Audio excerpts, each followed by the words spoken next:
오늘은 옛사람과 새사람의 윤리라는 제목으로 말씀을 계속 이어가겠습니다. 언제나 그렇듯이 기독교 신앙에는 확장의 개념이 존재합니다. 그래서 교회 하나됨을 지키기 위해 힘쓰는 성도들의 모습은 단순히 교회 공동체 안에서만 일어나는 일이 아니라는 점을 분명히 할 필요가 있습니다. 여러분, 게토라는 단어 아십니까? 어딘가에 탁 갇혀버려가지고 모든 생각과 행동들이 갇힌 틀 안에서 조금 더 벗어나지 못하는 상태. 그래서 바울이 우리에게 가르치는 기독교 신앙은 게토화되어서는 안 된다. 그리스도 안에 머물면서 확장의 개념으로서 우리 신앙이 세워져 가야 한다라는 사실을 우리에게 가르쳐주고 있는 것 같습니다. 교회의 하나됨을 지키라는 바울의 가르침을 따라가 보면 어떤 조직의 평화를 유지하라는 정도가 아니라 너희가 한 소망 안에서 부르심을 받은 자로 부름에 합당한 삶을 살아가야 한다는 것으로 확장하고 있다는 사실을 발견하게 되죠. 즉 그리스도 안에서 주어진 연합이라고 하는 것은 우리에게 구원을 줄 뿐만이 아니라 신자다운 모습으로 변화시켜 가고 있다는 사실입니다. 그래서 바울은 교회 공동체의 하나됨을 설명한 후에 이것이 개인의 도덕과 윤리와 맞닿아 있다는 점을 확장해서 말씀해 가고 있습니다. 그래서 보시면 오늘 나오는 모든 말씀의 내용들은 신자 개개인의 윤리를 말하는 것처럼 보인다는 것이죠. 복음에 합당한 삶이 개인적 차원에서 어떻게 한 신자를 변화시키고 있는지, 그리고 신자 개인이 변화되기 위하여 힘쓰고 있는지를 설명해 가고 있습니다. 그러나 주의해서 보셔야 할 것은 이건 역시 신자 개개인의 문제가 결코 아니라는 점을 말씀드리는 겁니다. 그러니까 이 맥락은 성화돼야 할 신자 개인의 인격과 생활을 강조하는 것처럼 보이지만 이것은 결국 교회의 하나됨을 지키기 위하여 힘쓰는 주제와도 연관되어 있다는 사실을 말씀하는 것이겠죠. 그래서 에베소서 4장 2절과 3절에 보면 교회의 하나됨을 위하여 힘써 지키는 신자들의 성품이 기록되어 있는데 겸손, 온유, 오래 참음, 그리스도의 사랑 가운데 서로 용납함, 평안, 이런 단어들이 4장 2절과 3절에 반복해서 기록되고 있죠. 이것은 철저히 개인적 성품을 말해주고 있지만 이 개인의 성품은 상대와의 관계를 통해서 실현되고 있는 성품입니다. 신앙이 한 개인을 인격적으로 성숙시켜 간다는 것은 교회 공동체의 하나됨을 지키는 주제와 항상 결부되어 있다는 사실입니다. 반대로 신앙을 가지고 있는 사람이 그 품행이 바르지 못하다면 그것은 개인을 망칠 뿐만이 아니라 공동체를 찢고 무너뜨리는 모습으로 이어진다는 것입니다. 여러분, 칼빈이 쓴 여러 책들이 있는데 대표적인 책 가운데 기독교 강요 가운데 이런 한 대목이 이런 내용으로 기록되어 있어요. 한번 들어보세요. 이런 말이 있습니다. 모든 사람이 주어진 자리에서 위반하지 않고 살아간다면 세상에 나타나는 사회적 모든 문제들은 대다수가 해결될 것이다. 이렇게 말을 했어요. 대부분의 사람들이 각자의 자리에서 위반만 하지 않는다면 사회에 일어나는 모든 문제들이 대다수 해결될 것이다. 그럼 문제가 해결이 되었습니까? 그렇지 않죠. 각각 개개인들이 위반하며 살고 있잖아요. 준법적으로 살고 있는 것 같아 보이지만 그 면면들을 들어가 보면 작은 위반들이 인간의 모든 삶에 가득 차 있다는 것을 발견하게 되고 그 작은 위반으로 인하여 여러 문제들이 복합적으로 사회 가운데 양산되고 있다는 것을 확인할 수가 있는 것이죠. 그래서 신자 개인의 성화, 성숙이라고 하는 문제는 반드시 연합, 공동체의 문제와 맞닿아 있다라고 하는 점을 기억해 볼 필요가 있습니다. 그래서 우리 신앙생활이 지극히 개인적인 것 같지만 결국 어떤 식으로든 공동체에 영향을 끼친다는 말을 하고 있는 겁니다. 바울은 항상 교회 공동체의 하나됨을 전제하면서 그 진리를 가지고 있는 그릇들, 즉 각각의 질그릇들이 변화되어 가고 변화되어야 할 책임을 결코 등한히 해서 안 된다라고 가르치고 있는 것이죠. 그래서 기독교 윤리는 매우 중요합니다. 이건 역시 개인의 성장과 동시에 그리스도의 몸을 세우는 매우 중요한 사역이기 때문입니다. 그래서 에베소서에서 기록된 신자 개인의 윤리는 개인주의적이지 않고 반드시 교회로 환원이 됩니다. 우리가 믿는 바, 지키는 바, 바라보는 바, 그 신앙의 고백에 합당한 반응으로 나타나는 열매라는 사실이겠죠. 예를 들어서 25절에 보면 거짓을 버리고 참된 말을 하라. 우리가 서로 지체됨이라. 개인의 윤리가 교회로 환원되고 있는 말씀입니다. 26절에 보면 분을 내되 죄를 짓지 말라. 28절에 도둑질하지 말고 나누어 주라. 29절에 무릇 더러운 말 하지 말라. 듣는 자들에게 은혜를 끼치라. 32절에 서로 친절하게 하며 불쌍히 여기고 하나님이 그리스도 안에서 너희를 용서하신 것처럼 너희도 용서하라. 보시면 한 신자의 개인 윤리가 결코 개인에게서 머물지 않고 교회를 세우는 일에 이바지하고 있다는 것을 발견할 수가 있습니다. 그리스도의 몸의 질서를 실제 삶으로 드러내는 윤리가 되는 것입니다. 이것은 착하게 살아서 교회를 하나 되게 만들어라가 아니라 이미 그리스도 안에서 한 몸 되었으니 옛사람의 방식으로 서로를 무너뜨리지 말고 새 사람으로 새 사람답게 살아가라고 명령하고 있는 겁니다. 그래서 기독교 윤리는 정말 중요한 겁니다. 첫 번째로 살펴볼 것은 옛사람의 윤리입니다. 우리 17절을 보실까요? 17절에 보시면 그러므로 내가 이것을 말하며 주 안에서 증언하노니 이제부터 너희는 이방인이 그 마음에 허망한 것으로 행함같이 행하지 말라. 그들의 총명이 어두워지고 그들 가운데 있는 무지함과 그들의 마음이 굳어짐으로 말미암아 하나님의 생명에서 떠나 있도다. 그들이 감각 없는 자가 되어 자신을 방탕에 방임하여 모든 더러운 것을 욕심으로 행하되 대체로 회심하지 않은 자연인의 도덕적 부패를 비판하는 말씀이라고 볼 수가 있겠죠. 그래서 여러 책들을 연구해 보니까 대다수가 17절에서 19절의 말씀은 도덕적 악함, 도덕적 부패에 대해 비판하는 말씀으로 해석하고 있더라는 것이죠. 그들이 전적으로 타락하였고 전적으로 부패하였다는 사실을 강조하고 있습니다. 이런 존재의 상태에서 뭐가 나오죠? 악이라고 하는 주제가 나오는 것이죠. 그러나 바울이 강조하고 싶었던 것은 이들이 이런 도덕적 타락과 윤리적 타락의 모습으로 살고 있다는 사실 자체를 말하는 것 같지는 않아요.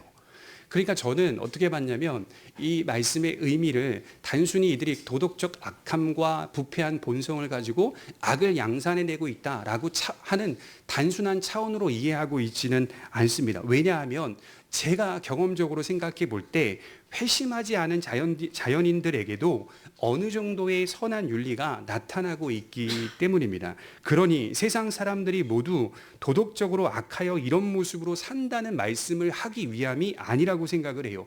거기에도 어느 정도의 선함과 윤리가 존재한다는 사실을 부인할 수가 없습니다. 그럼 바울이 왜 이토록 악하다고 비판을 하는 걸까요?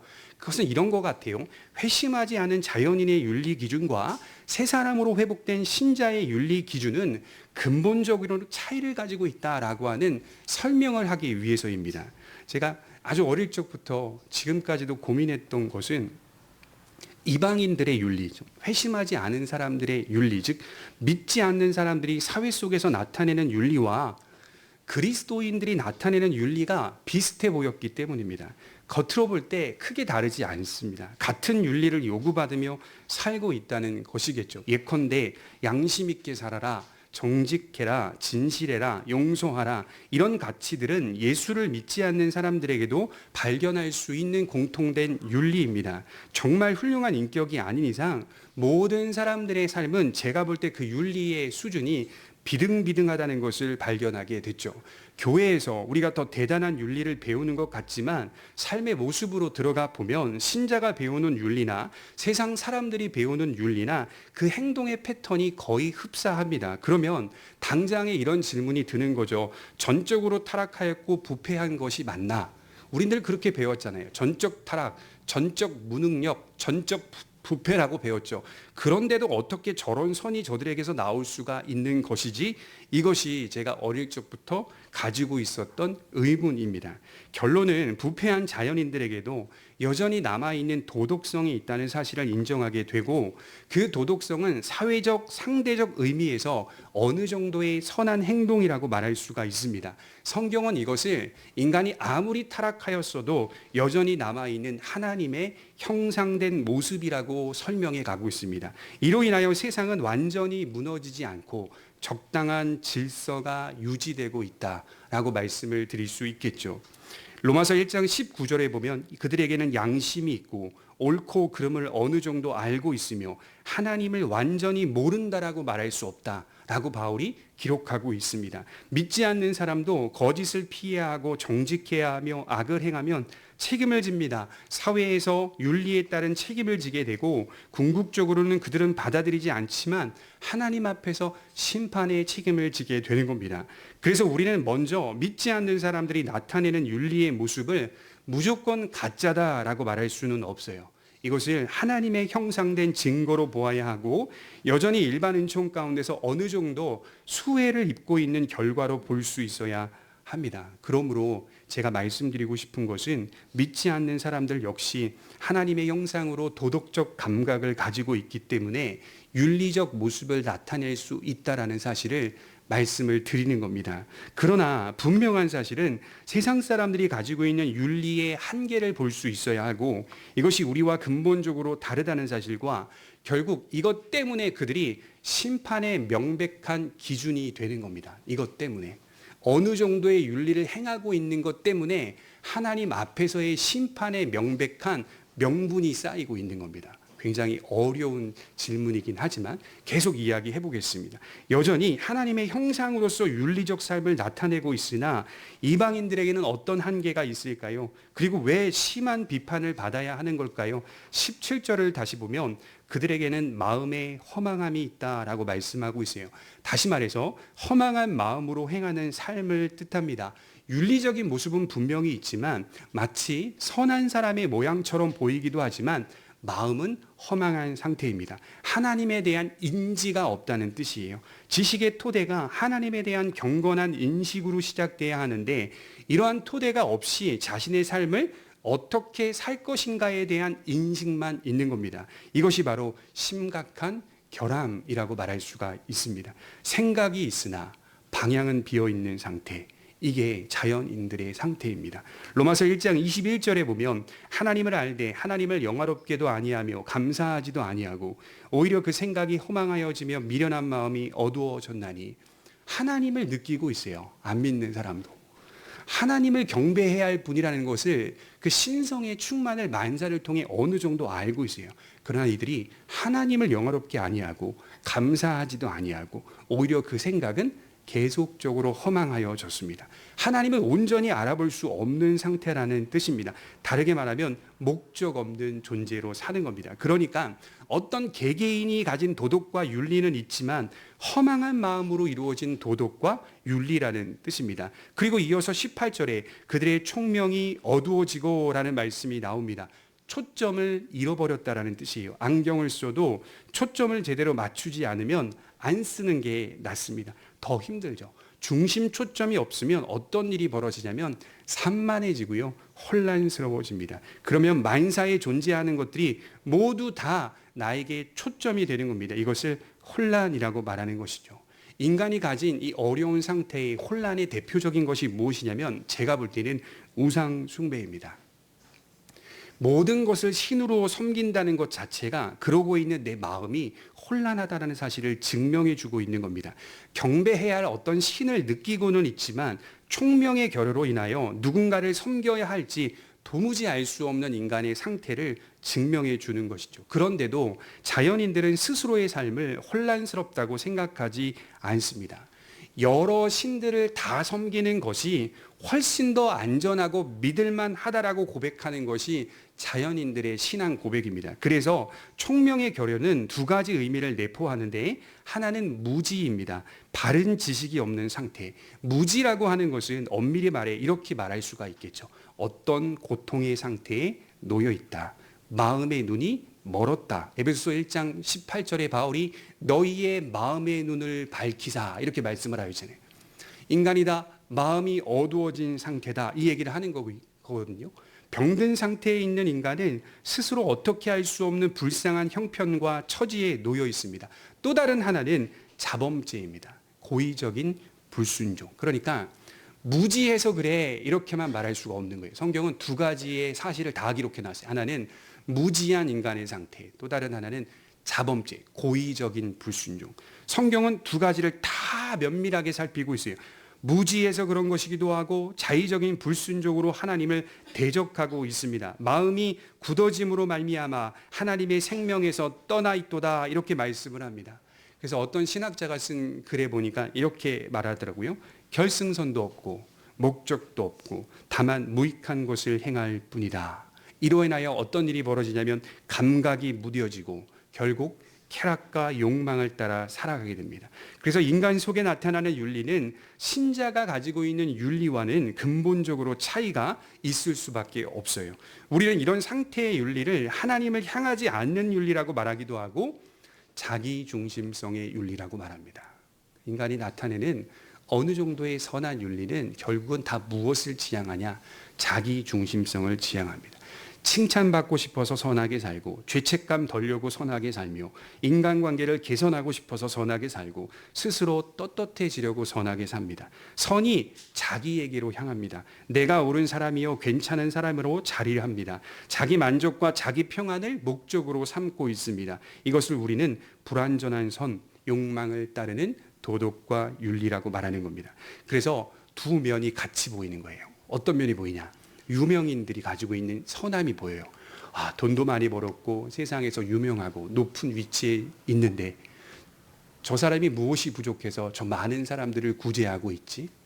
정말 많은 사람들에게 기부하고 많은 사람들을 돕고 있구나라고 하는 긍정적인 면이 보이는가 반면에 뒤집어 까보면 양면성이 있죠. 그 사람의 마음에 깊은 어두움이 있습니다. 타락한 생활이 보입니다. 문란한 삶이 보입니다. 이렇게 양면성이 보일 수밖에 없는 것이죠.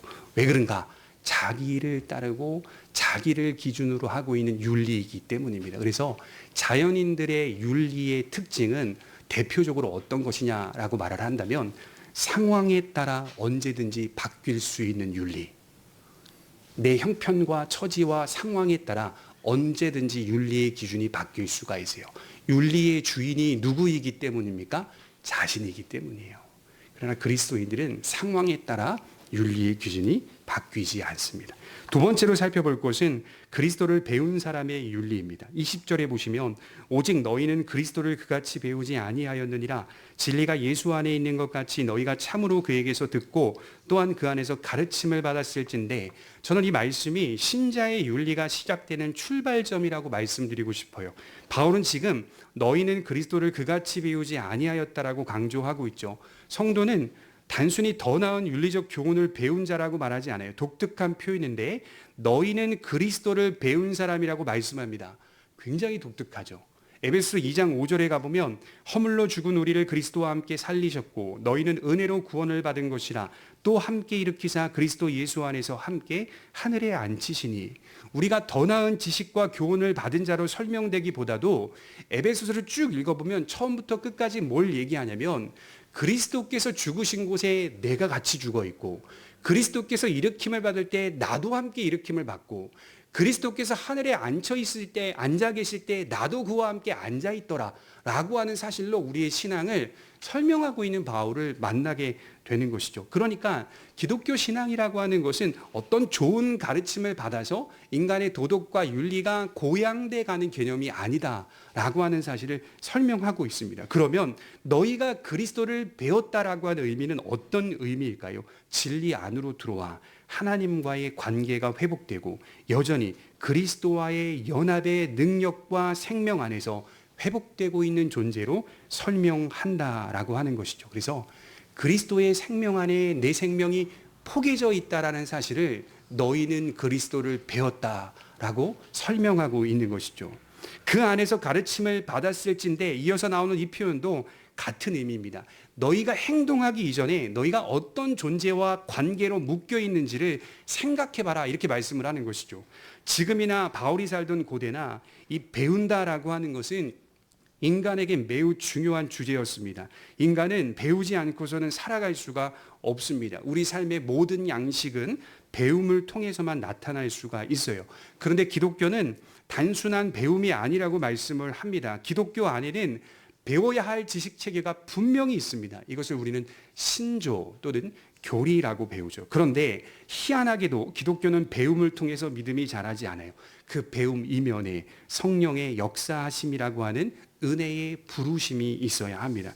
그래야 그 배움 역시 효과적인 배움이 되는 겁니다. 물론 배우다가 성령의 역사로 인하여 거듭남의 은혜가 있는 경우가 있어요. 하지만 역시 우리의 배움은 그 밑바탕에 생명의 역사가 반드시 있어야 시작되고 가능하게 되며 자라게 된다는 사실입니다. 그 덴마크의 신학자이자 철학자인 키에르케고르는 이런 말을 했어요. 그의 책에서 신 앞에서 우리는 모두 단독자다. 자신의 죄와 책임을 직시하고 회개하는 개인을 가리키는 표현입니다. 여러분, 우리가 하나님 앞에서 모두가 다 단독자로 인식한다는 것은 결국 어떤 일이 벌어졌냐? 단절이 아니라 우리 안에 회복의 관계가 형성되어 있다는 뜻입니다. 그래서요, 오늘도 경험주의 신학자, 실존주의 신학자, 철학자 키에르케고르의 책들을 수많은 사람들이 읽어요. 그러나 제대로 읽으려면 거듭나야 그 의미를 알 수가 있는 거예요. 키에르케고르처럼 예수 그리스도를 참 사람이요 참 하나님으로 믿는 사람만이, 하나님 앞에서 단독자로 서 있는 사람만이 그의 책을 제대로 이해할 수 있는 눈을 갖는 거예요. 그래서 우리에게 더욱 필요한 건, 가장 중요한 것은 하나님의 은혜의 역사가 먼저 한 죄인에게 임하게 되는 것이 필요한 것입니다. 그리스도와 관계성을 가진 자들에게만 가능한 방식이라는 뜻입니다. 거기서 참된 윤리의 출발이 시작됩니다.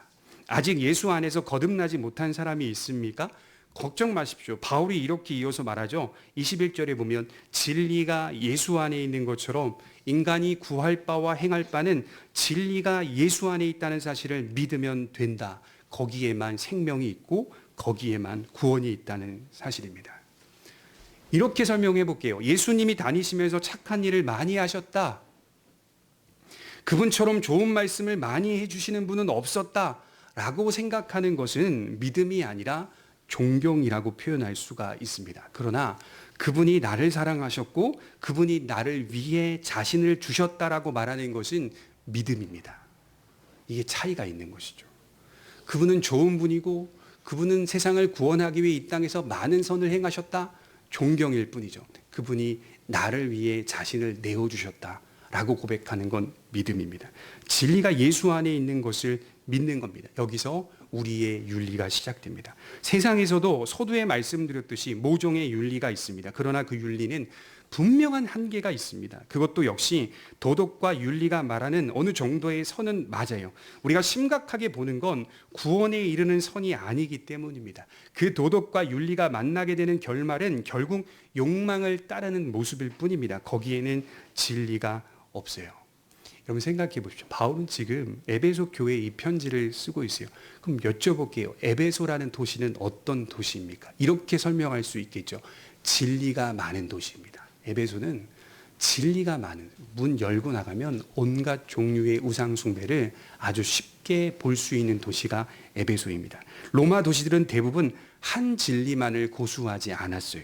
모든 다양한 진리를 배웠습니다. 그러나 바울은 고대 종교관과 세계관을 공격하고 있는 거예요. 진리가 예수 안에 있는 것처럼 우리의 윤리는 진리로부터 시작돼야 한다는 사실을 말씀하고 있습니다. 그래서 우리에게는 방금 말씀드린 자연인의 본성이 달라졌습니다. 마음이 허망하지 않고 총명이 어두워지지 않으며 하나님의 생명에서 떠나 있지도 않습니다. 도리어 거기서 모든 것을 길어냅니다. 굳어진 마음이 아니라 부드러운 마음을 가지고 있습니다. 방탕함이 아니라 질서와 책임과 진정한 자유를 누리고 있습니다. 꼭 잊지 말아야 할 것은 한 성도에게 그리스도는 그리스도의 말씀을 배우는 것이 아닙니다. 그와 동거하는 겁니다. 우리에게 예수 그리스도는 동거하는 겁니다. 그리스도와 함께 살아가는 것입니다. 그것을 가지고 그리스도를 배웠다라고 표현하는 것이죠. 그를 인격으로 모셨다는 말이겠죠. 그러므로 윤리의 출발은 인간의 의지력이 아니라 그리스도입니다. 그리스도가 우리의 도덕성과 윤리의 출발입니다. 마지막 세 번째로는 세 사람의 윤리와 성장 과정입니다. 우리 22절을 보실까요? 우리 22절부터 24절까지 같이 읽겠습니다. 시작. 너희는 욕심을 따라 썩어져가는 구습을 따르는 옛사람을 벗어버리고 오직 너희의 심령이 새롭게 되어 하나님을 따라 의와 진리의 거룩함으로 지으심을 받은 새 사람을 입으라. 의복 비유를 사용하여 벗고 입는 것으로 우리의 존재를 설명하고 있죠. 옛사람을 벗어버리라는 것을 로마서 6장에서 바울이 말하고 있듯이 모태로부터 선천적으로 타고나는 자연적인 성품을 의미하는 것입니다. 아담의 후손으로 태어난 그 성품을 벗어버리고 새 사람으로 입으라. 그것은 마지막 아담이신 예수 그리스도의 후손으로 옷 입어야 한다. 이렇게 표현하는 것이죠. 여기 보시면 옛사람의 열매를 뭐라고 표현하냐면 썩어져가는 구습이라고 설명하고 있어요. 부패한 본성에 따라 사는 길은 결국 인류가 항상 그래왔듯이 똑같은 것을 추구하고 있다는 말이시죠. 그래서 물질 만능주의, 과학기술, 문명의 발달 이런 시대만 지금 이랬던 것이 아니라 고대사회, 농경사회, 봉건주의 시대 때에도 역시 똑같이 모든 인류가 같은 욕망을 추구하며 살았다. 너희는 유혹의 욕심을 따라 썩어져가는 구습을 버리고 다 이렇게 살았다는 거예요. 유혹의 욕심이 무엇을 말하죠? 세상에서 행복을 약속하는 듯한 주제를 우리에게 던진다는 말이에요. 행복은 여기에 있다. 지속적으로 우리는 속으며 살아왔다. 옛날이나 지금이나 그대로 살아왔다라고 하는 사실을 바울이 설명하고 있습니다. 그러나 그것은 썩고 있다라고 말하는 거죠. 반드시 썩는다. 썩어져가는 구습이 아닌 썩지 않는 것을 따라 살아가는 삶이 성도의 삶이라는 뜻입니다. 그래서 핵심은 24절에 하나님을 따라입니다. 너희는 욕심을 따라해서 대비하고 있죠. 하나님을 따라. 신자의 윤리가 하나님을 따르는 것으로 표준을 삼고 있죠. 의와 거룩의 기준은 하나님이십니다. 여러분, 기독교의 첫 번째 주제가 뭐냐라고 묻는다면 단연 의와 거룩입니다. 의는 어떤 겁니까? 하나님이 인간에게 요구하시는 겁니다. 하나님이 인간을 창조하실 때 인간에게 요구하셨던 그 의, 인간이 하나님을 향하여 하나님을 섬기며 그 안에서 그 복을 누리며 살아가는 삶의 모든 영역, 그 의, 거룩은 무엇입니까? 하나님을 말하는 게 거룩. 인간의 거룩을 말하는 것이 아니라 거룩하신 하나님을 닮아가고자 하는 하나님의 거룩을 묵상하며 그 안에 머물며 살아가는 의. 그래서 기독교의 첫 번째 주제는 의와 거룩입니다. 이 의와 거룩에 걸리지 않는 인간은 없어요. 단 한 사람도 걸리지 않는 인간은 없어요. 하나님께서 명하신 말씀에 따라 선과 악을 분별하며 살아가는 것, 이것이 의와 거룩의 한 모습이라고 볼 수가 있습니다. 창세기 1장 26절에 보면 처음 사람을 창조하실 때 하나님께서 의견을 나누시는 듯한 모습이 나오던데, 하나님이 이르시되 우리의 형상을 따라 우리의 모양대로 우리가 사람을 만드자. 본래 인간은 하나님을 따라 창조된 존재라는 뜻입니다. 모양을 의미하는 게 아니라 하나님의 속성을 닮은 존재로 창조되었다. 예수께서 이것을 더 높이, 더 분명하게 회복하셨다는 겁니다. 그래서 성도의 윤리는 세상 사람들보다 더 깊고 분명하며 더 높은 책임을 갖는 겁니다. 여러분, 우리가 부끄럽죠. 기독교 윤리라고 하면 저부터 부끄럽거든요. 90년대 그렇게 성도들이 많았으면 뭐예요? 2000년대 들어와서 그 열매가 지금 나타나고 있는데요. 그래서 우리는 하나님이 교회로 사람들을 불러주신 것에 대한 은혜에 감사하기도 하지만 그로 인하여 나타나게 된 수많은 부작용들을 우리가 몸소 현대사회에서 기독교 신앙이라고 하는 명분을 삼아서 보고 있는 겁니다. 이제는 속지 않겠다. 그래서 이 자리에 앉아서 하나님을 예배하며 은혜의 말씀을 나누고 있는 것 아닙니까? 그럼에도 불구하고 우리가 부끄러운 것은 기독교 윤리라는 주제 안에 우리 자신을 대입해 보면 너무나도 부족하고, 실제로 우리 자신의 수준을 말한다면 세상에 있는 제 친구들과 저의 윤리가 비등비등할 뿐입니다. 제가 볼 때는 비슷비슷할 뿐입니다.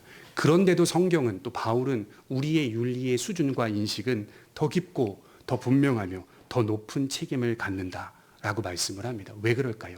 근본적인 차이를 말씀을 하는 거죠.